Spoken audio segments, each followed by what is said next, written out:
Yeah, I haven't been posting for a little while. I thought I was on my way to Germany to visit my sweetheart, and she tested positive for coronavirus yesterday, and I've had that enough now. At least, at least, I'm not I'm not going to choose to be in an environment with someone who is active and positive. So that means I don't go to Germany for 10 days or 2 weeks or whatever. And it's like, so there's two, two things. One is I wanted to see my sweetie. The other thing is that it's amazing how much I was mentally, energetically, emotionally um, invested in that idea, that yeah, that activity, whatever, and how out of the moment I was.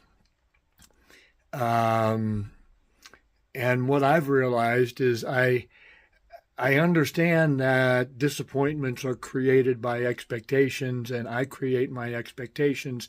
No one is responsible for my disappointment, and so I've dealt with this understanding over the years, and I've found that I don't get as invested as I once did in the future, and this experience that I'm having now, it started yesterday, and I'm still kind of feel like I'm in the hangover or in the echo of the shock. Um, I was telling some friends and telling Kati about this story. When I was young, growing up, my neighbor had a dog, and they wanted this dog to have some exercise and be able to move around. They at one time had it in a very small cage most of the time. And so their solution was to put up a long cable between two trees, and this cable was, I don't know, 10 meters. And then they had like about, yeah, I don't know, 4 or 5 meter chain on the dog. So, and the cable was about 2 or 3 meters off the ground. And so this dog could go back and forth between these trees and get some exercise and move around and find some shade as the sun changed. And that was a good solution for this guy. Um, and he wasn't in this small cage all the time. Well, there was also a local cat, and this cat, um, I think, my interpretation is, took great pleasure in tormenting this dog, even when it was in the cage. And so the cat went about its business of learning how to torment this dog from this in this new situation.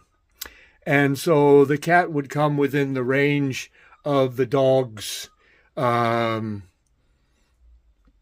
leash and cable, and then the dog would see the cat and chase the cat, and the cat would run out of the dog's range, and the dog would come to this abrupt end from hitting the end of its cable and leash at full speed. And my neighbor, my best friend, and I growing up, we just thought this was great fun to watch, and I think the cat also, because this guy, when he hit the end of his cable and leash, it was like his neck stayed where it was, and his back legs went out, and this cat knew the exact position.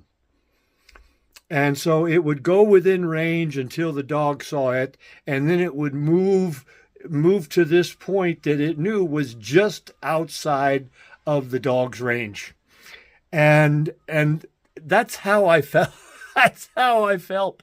Um, is that there was so much of me energetically moving in that direction, following that picture, uh, um, uh, getting invested in that plan, and I hit the end of my chain yesterday, and now it's like, and literally the dog would lay there, and I kind of have to recover, and like, till he forgot, and then he'd do it again, either later that day or later that week, whatever. My neighbor Jay, hey Paul, the cat's back, and so I'd go down there and we'd watch this drama play out. And anyway, yeah, so I know that I got invested in the future. I got invested in a picture. I got invested in a story. This was a consequence of repetition. So Katya and I have been doing this moving back and forth to each other's homes for a couple of years now, and this is the first time we've had this change. And so anyway, it's something I posted earlier is to be patient and accepting even when I'm really uncomfortable. And I also don't know, there can be other things, of that one is obvious, but there can be other things. And so I try not to put too hard of a stamp of I feel this way because of that.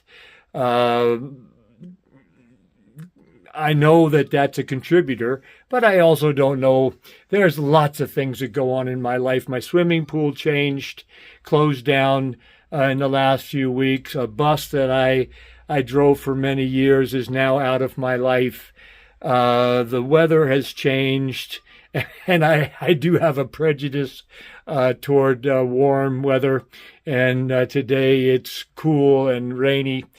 So yeah, I mean, I could probably come up with a long list, but fundamentally it is about be patient and accept and be uncomfortable. And so I've decided I'm gonna do some shaking on my my vibrating shaking machine and do a few exercises, get on my treadmill, do some fast walking, maybe a short bike ride, and to do some movement. And that's just what I feel inspired to do. I could have been inspired to go to bed or eat a box of cookies. I'd have to go up and buy them first, of course. Fortunately, I am resisting those ideas.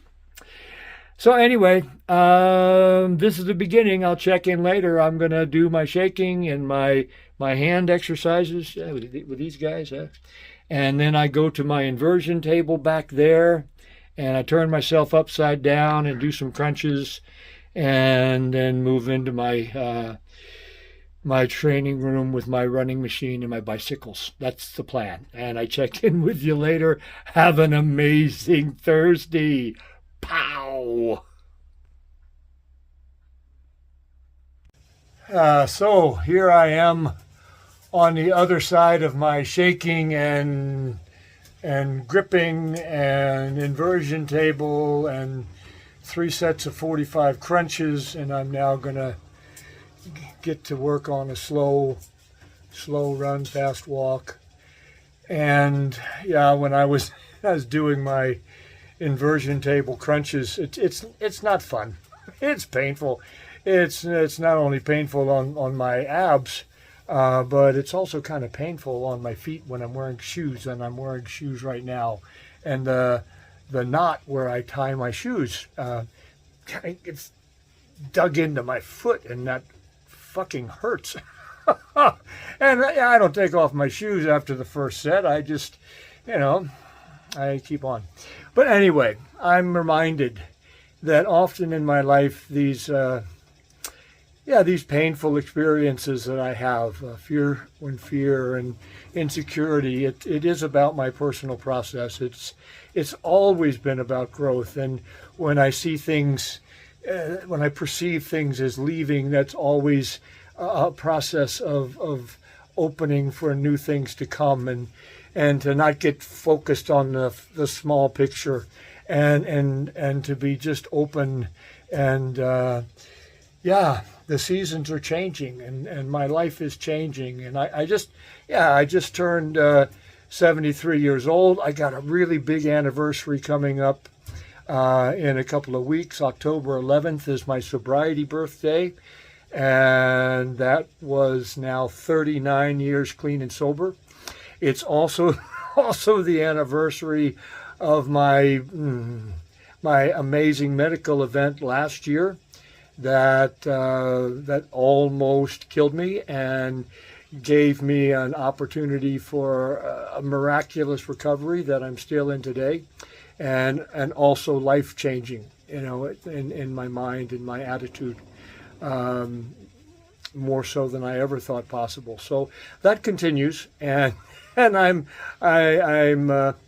it's the way it is. And so anyway, it's about acceptance, understanding, compassion, gratitude. Yeah, I'm beginning to find my gratitude a little bit, um, and yeah.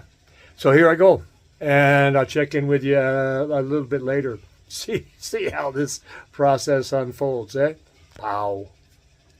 Well, I did a longer run, fast walk than I planned. And now I'm going to just do a short ride if this guy gets himself going. I want to meet my sweetie at 8:30. We'll watch Crimmy on the TV virtually. We do that. One of the things that I have to do is when I'm not well meaning in some way uncomfortable. That's the best way I try to describe it, because I don't want to make it big, you know. I have lots of definitions of words that rattle around in my brain that can make something more complicated or more difficult. And what I've figured out over these years is that I need to not make the difficult or the uncomfortable or the scary more with my thoughts. And that I feel this way because I feel this way because I feel this way because I. And my mind can think that others are responsible for my uncomfortableness, and I have to do my work to take full responsibility for my uncomfortableness, physical, emotional, mental, because then I'm 100% empowered to maintain, create new experiences for myself. And I can say I'm still quite uncomfortable. And when my training app arrives, I'll do about a half an hour ride. I'll go take a shower. I'll meet my sweetheart. And then today will be over. And I have a bit of a plan for tomorrow. We'll see how it goes. But I'm going to go get another COVID vaccination. I thought that might be a nice idea. I plan to go for the first inside 50-meter swim that I've done for I don't know how many months. Oh, here it comes. Here it comes. And the gift of my alcoholism is it is in Alcoholics Anonymous that I learn to live one day at a time, and sometimes 1 minute or 1 hour at a time, and to keep it simple, and to stay in the moment as best I can, and to do my inner work. And one of the sayings I learned in Alcoholics Anonymous is, "This too shall pass." And that applies to the comfortable and the uncomfortable, and the joyous and the sadness, and the fear and the security. It all will come and go. So there it is. There's my that guy there. That's my avatar. And we're going to go for about a half an hour ride, as I said.